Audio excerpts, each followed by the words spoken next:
Hello, everyone, and welcome to our Seekers session for May. I hope you're having a great weekend. And let's say hello to our host, Jay Cobley. How are you, Jay? Hey, Mark, doing well. Good to be here. Thank you. Welcome. So, tonight we're going to be looking at self inquiry, what it is, how it actually works, and why it is that exploring essential questions has the power to take us to our true nature. The art of questioning, particularly questioning the nature of who we are, is of course central to the life of every seeker. The extraordinary ability that we have to challenge ourselves, to look under the surface, and to know ourselves is the driving force of human evolution. The power to question is what fuels a seeker's life. In fact, one of the things that distinguishes seekers from other people is this desire to ask questions about things that a lot of people don't think about. Who am I, really? Where did I come from? What am I doing here? Is there something known as spirit or God? What happens to me after I die? These are the kinds of questions that seekers care passionately about. Now, the more we ask these kinds of questions, the more we come to know for ourselves.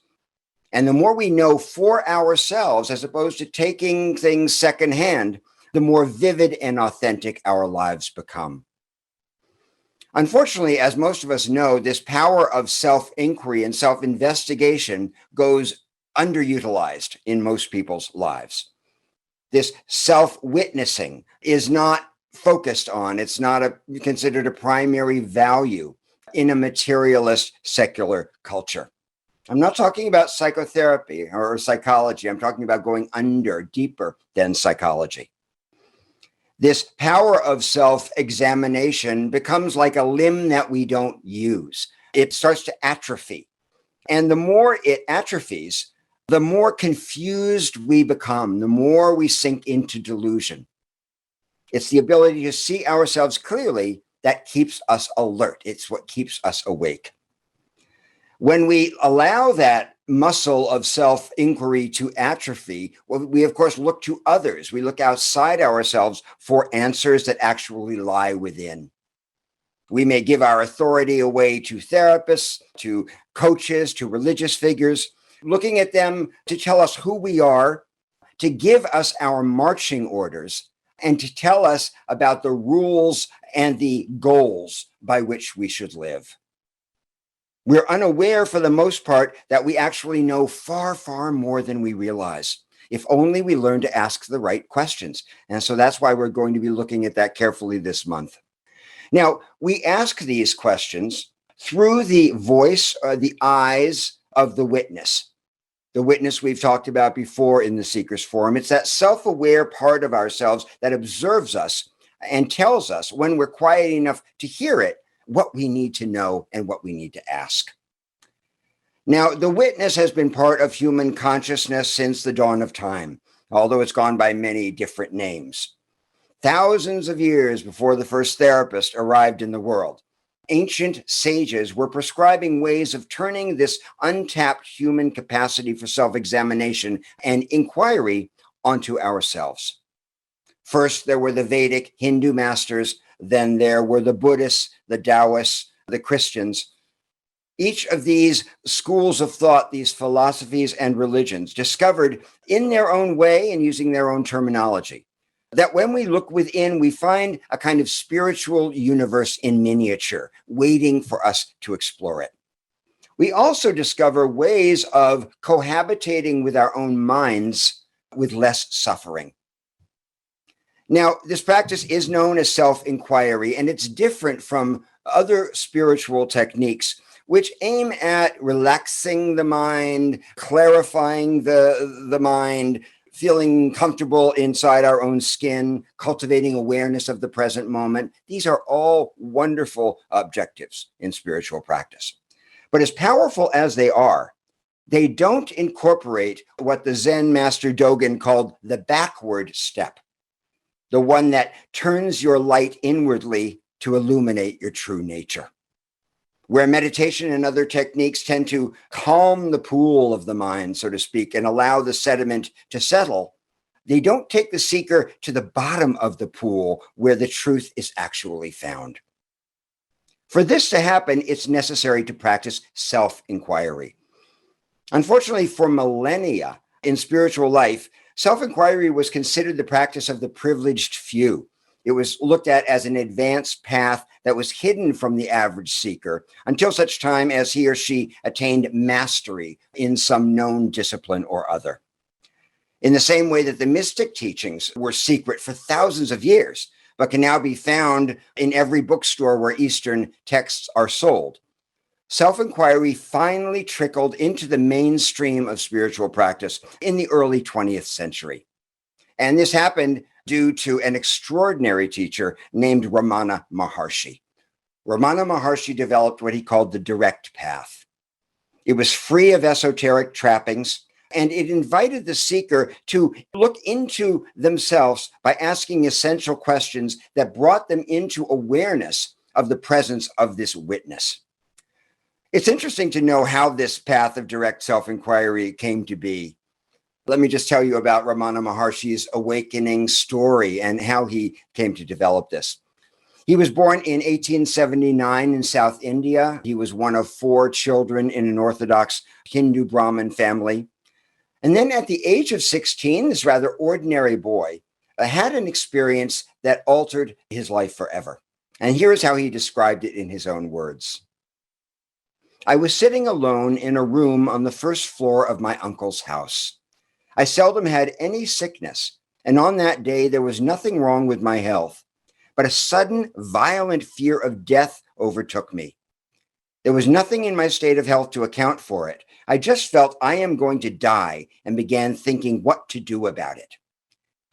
The shock of the fear of death drove my mind inwards, and I said to myself mentally without actually framing the words, now death has come, what does it mean? What is it that's dying? I heard the words in my mind come up, this body dies. And at once I felt the need to imitate the process of dying itself. I lay with my limbs stretched out stiff as though rigor mortis had set in and imitated a corpse so as to give greater reality to the inquiry. I held my breath and I kept my lips tightly closed. Well, then, I said to myself, this body is dead. It will be carried stiff to the burning ground and there burnt and reduced to ashes. But with the death of this body, am I dead?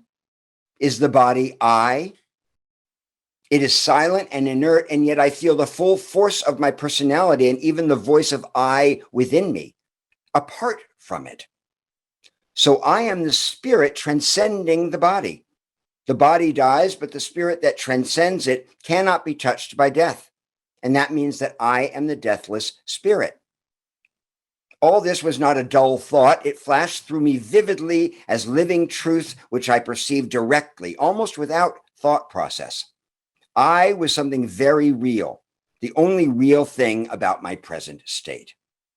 From that moment onwards, the I focused attention on itself by a powerful fascination. Fear of death had vanished once and for all. Whether the body was engaged in talking, reading, or anything else, I was still centered on the I, that witness, that self. Now, this experience and the startling revelation that followed led Ramana Maharshi to create this direct path of awakening through self-inquiry. And he distilled this teaching into one question: who am I? He taught that by going into the depths of this question, layer by layer, we come to see that what we are is not this body mind that we call the self, but rather the thing that is aware of the body and the mind. There's a famous exchange with a student that articulates Ramana Maharshi's teaching very succinctly. The student came to him in a great state of frustration, as students tend to do, and said, "Who am I, Master?" And the Master replied, "The gross body, I am not. The 5 cognitive sense organs, I am not.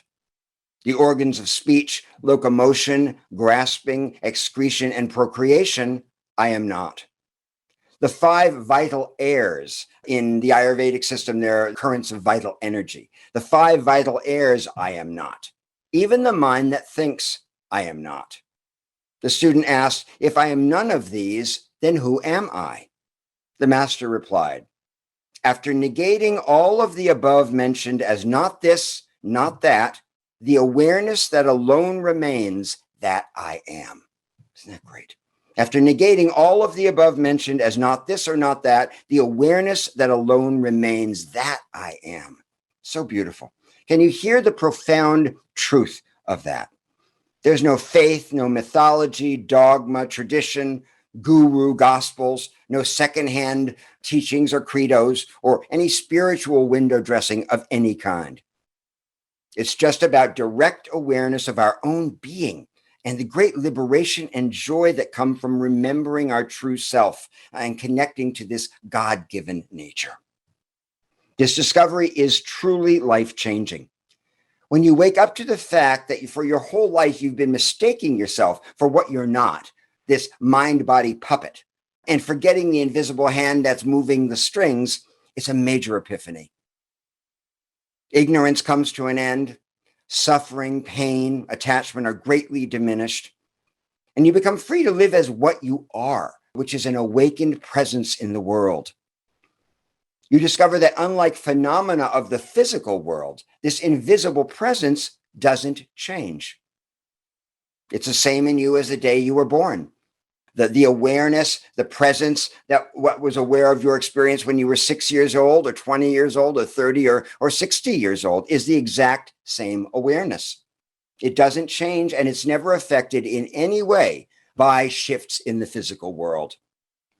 And this helps to explain a strange phenomenon I think most people are aware of, which is a sense of not feeling your age. Do you know that sense of feeling like you're 18 years old inside, and then you look in the mirror and you have to laugh? That is not just wishful thinking. In fact, what that is reality peeking through the veil of illusion. We're actually aware of a part of ourselves that doesn't change. This part of ourselves that doesn't change, this awareness, is something that we share with all other beings. It's the universal intelligence, or what people call God. And that's, of course, what namaste means. You know, namaste, as they do in India. The God in me salutes the God in you. Unfortunately, it's very easy to forget this awareness, as we all know, and to get lost in the passing show. As the non-dual teacher Rupert Spira, who visited the Seekers Forum a few months back, says, it's not that we don't see ourselves, it's that we don't see ourselves clearly. Caught in our physical senses, we mistake the forms for the content. And that is why we become spiritual seekers, because we share a hunger and a thirst for self-discovery and for waking up to the truth of who we are. But this isn't like other hungers. It's not a physical thing. For seekers, this hunger is generally aroused by some form of hardship, loss, pain, disillusionment, alienation. Most seekers are forged through crisis. And for us, this hunger to know ourselves isn't some kind of a parlor game. It's a necessity. It comes out of an urgent need not to suffer so much and to connect with a part of ourselves that doesn't change, so that we have a sense of spiritual security. We don't want to feel cut off from our own authenticity. We don't want to feel disconnected from creation or trapped in the private hell of our own minds. We want to step past the limits of the mind into open, silent, knowing space. To shift from feeling stuck in the stormy commotion of life into our own unchanging presence. And that's what self-inquiry helps us to do. It shows us that there's a deeper consciousness within everyone, hidden beneath layers of thoughts and feelings. This consciousness is like a strong light bulb that's covered with a thick cloth of fears and worries and memories and beliefs and stories that cloud our vision. The direct path enables you to clear this cloth of mental noise away and let the bulb of light, this consciousness, shine unobstructed in your life. It's just like taking off colored glasses and suddenly seeing the world and reality as they are without filters. And that's what's meant by awakening, seeing clearly, removing the dust from our eyes, as they say in the Hindu tradition. And the reason that this is called the direct path is because it's only interested in the bottom line. It's only interested in the experiential reality of self-knowing. There's no faith required, no religious intermediaries. There's no story of salvation or mythology to work out. There's just the clear perception of actual experience as known in the quiet of your own deep awareness. Now, there are three primary ways of approaching self-inquiry: through meditation, through dialogue, or through writing. I find that a combination of the three works best, although, of course, you don't always have a teacher or a peer to speak to. Now, the self-inquiry through writing is a practice that we're very familiar with in the Seekers Forum. Writing as a spiritual practice has extraordinary ability to help us to peel these layers of thoughts and feelings away and come to our own awareness. So I won't go too deeply into that. Dialogue in the form of deep conversation, or what's called satsang, with a teacher that invites conversation, is probably the most ancient form of self-inquiry, which dates back long before Socrates developed the tradition of dialogue with his students in ancient Greece. The Sufis call this self-inquiry with friends sohbet, the spiritual talk of friends. Jewish seekers engage in intellectual debate, which has as its core the same primary question of God and man and the relationship between the two. And then there is the koan practice of Zen Buddhism, in which the student reflects on an unanswerable question that opens the mind to the universal intelligence, where knowing isn't intellectual, but is a whole body experience. Knowing doesn't just happen in the mind. It's gnosis. It's knowing with the body, mind, and spirit. Finally, there is inquiry meditation, which is a powerful practice that can support us on the path. It's not hard, it's not complicated, but it's not easy. The basic instructions for inquiry meditation are these.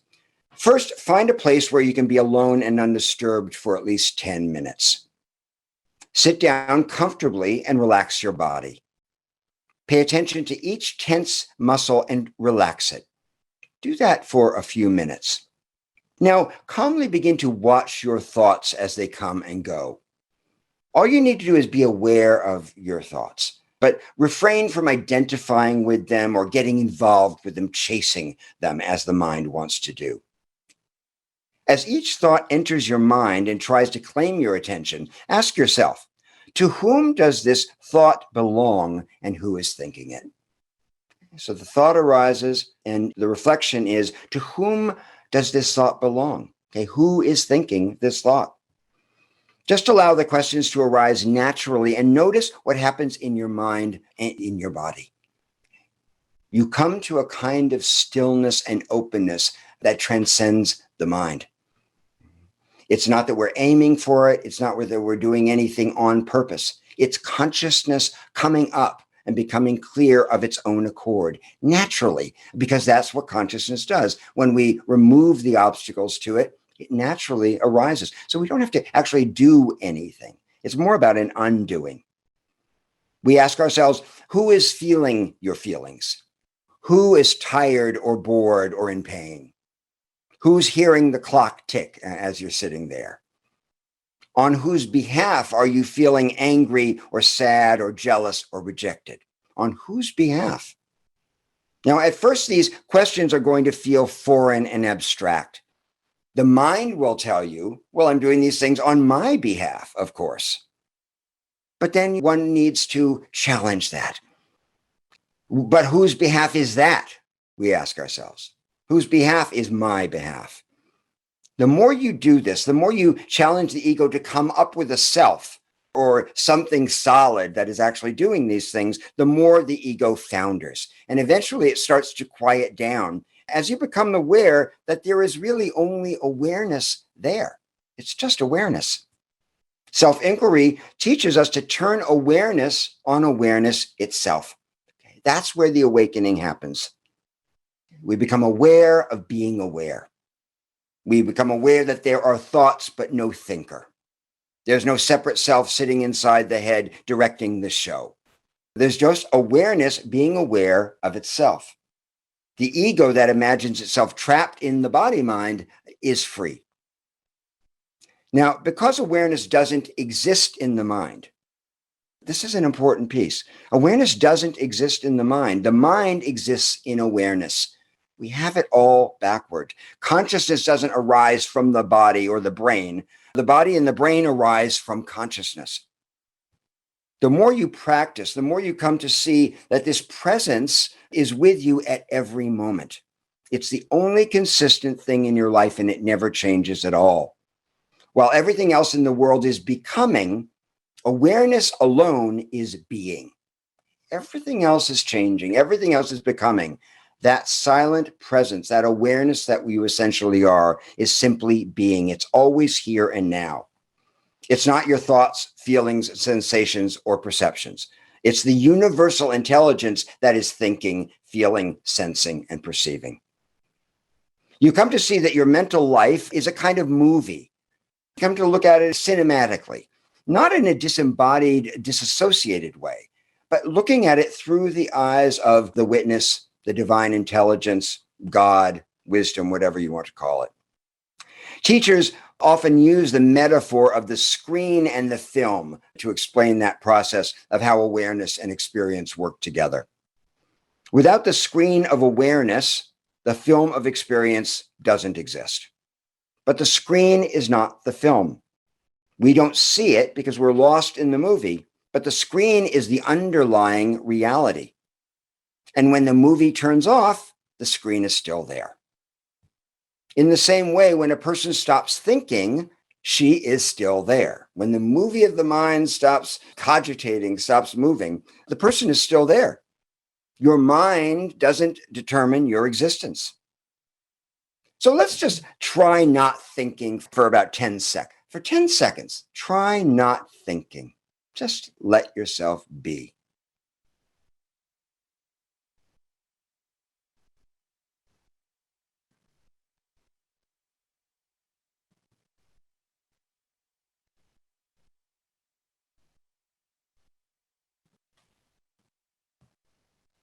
Okay, we can start thinking again. Did you notice when you were doing that, when your mind wasn't active, that your attention was still there? Even in the absence of thoughts, attention was still there. In fact, you were probably more aware of being there without the din of your thoughts drowning out presence and silence. The ability to quiet our thoughts, to recognize that inner stillness, is what leads to peace, to presence, and to awakening. The more we do this, the less compulsion we feel to follow every thought that arises. We start to experience the sweet taste of inner peace in our everyday life, during work, at home, in comfortable situations, and in uncomfortable situations. The quieter we become, the more clearly we're able to ask our questions. And that's why meditation is recommended before you begin any form of self-inquiry practice. First, we rest in the calmness and the clarity of our basic presence, of our sitting practice, whatever it might be. And then when the waters are still, we begin to inquire. What we find is that the inquiry leads to a deeper silence and stillness as we touch our essential nature. And as that stillness and silence increase, so does our capacity to inquire even further. So I'd like to do some writing together. Jay, could you pull up that card, please? Great. I'd like us, please, to take 15 minutes to write to this prompt. Stepping back from the movie of your life, pulling back your awareness from the movie of your life and observing through the eyes of clear awareness, this presence we're talking about. What do you notice that you don't necessarily notice in your ordinary life? When you pull back, you look at the contents of your mind, your body, and the movie of your life through the eyes of clear awareness. What do you see? What changes? We'll take 15 minutes to do that, please, and then we'll come back together as a group.